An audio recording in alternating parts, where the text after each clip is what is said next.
Alright, my What to Do family. Today we're working on a John Deere Skid Steer. This is the 328 model, and we are going to change the oil cooler. That is our machine right there. Just open that up, and you will see the oil cooler here, which is soaked. This thing actually, I think, has a hole in a couple places. Alright, but this is the assembly here. It's not too hard to do. A couple of wrenches, and it'll come right off. One thing I would recommend is getting some PB blaster. All right, in each corner of this oil cooler, you are going to have a 5/8 nut and a bolt.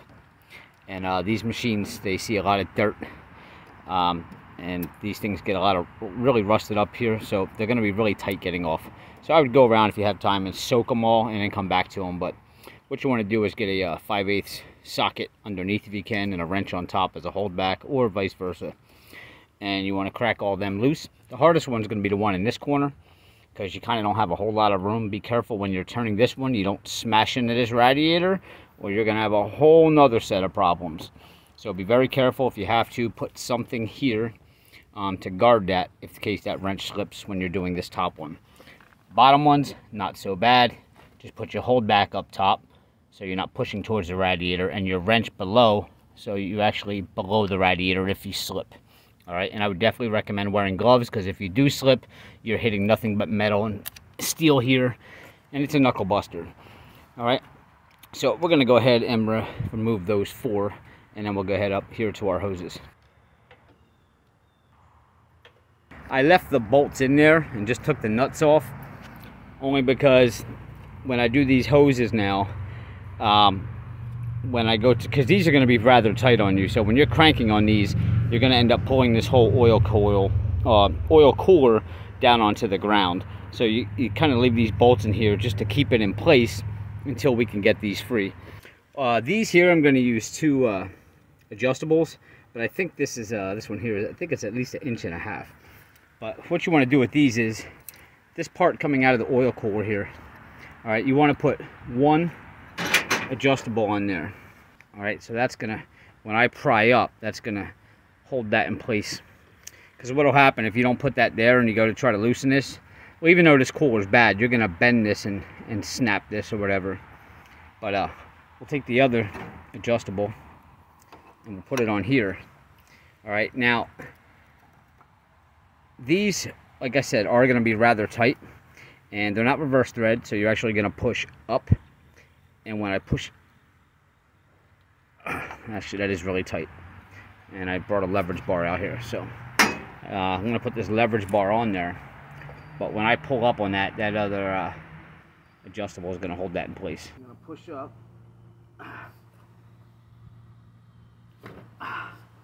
there it goes. Now you can pull this one out of there like that. Now you will start dripping fluid out of here. So, not a whole lot. It's not going to pour out, but you can see you are going to start dripping some. Alright, so what I do is I take this up behind this support here, and I kind of just prop it up like that.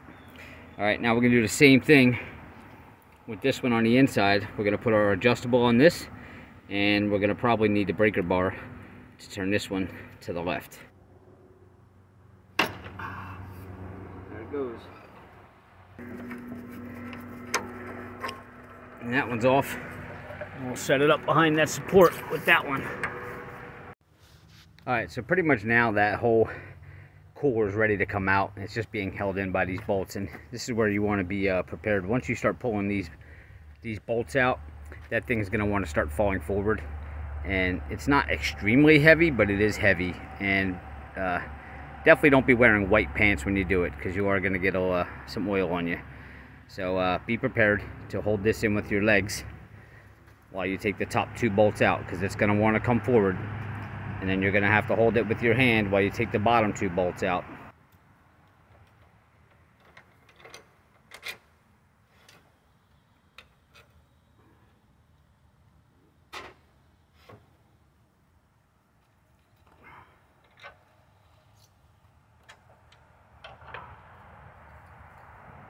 Holding this in place now so it doesn't fall forward. Now you want to slide it out.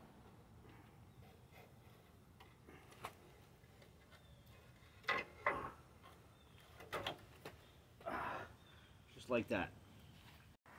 All right, and have a dolly close by or something.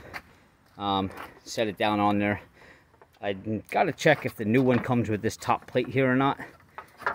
I don't believe it does, but I am gonna double check right now. So you may need to take this off. Now's a good time to get in here and clean all that up if you're really picky about the condition of your equipment, because this is an area that you never get into with that oil cooler on. Alright, we got our work area nice and clean. Now let's go check out the new cooler. Here's our box. This is our, I'm in my own shadow here, so let me see, there we go. This is our part numbers here. Alright, slide this off. And that's what the new one looks like, unboxed. And you'll just remove these blue caps here, so we can thread our hoses back in. Alright.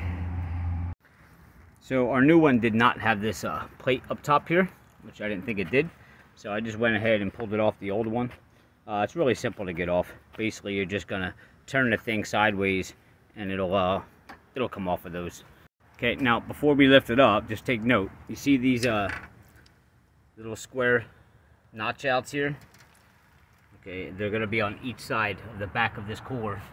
Basically what they're for is you're gonna see these three ledges right here going across. Okay, that's what they're gonna rest on. So you're gonna set this up there, line them up so that the cooler sits on these. Okay, it goes into those notches, and then you'll be able to start putting your bolts back in. All right, so let's lift it up. Let's try to line those notches up in there. Get the bottom one on first. Go and just kind of tilt it forward on the top. Don't let go of it until you know it's resting on all those notches, and there it is.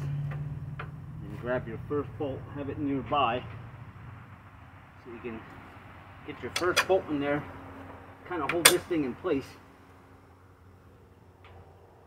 Try to get the top two in at least.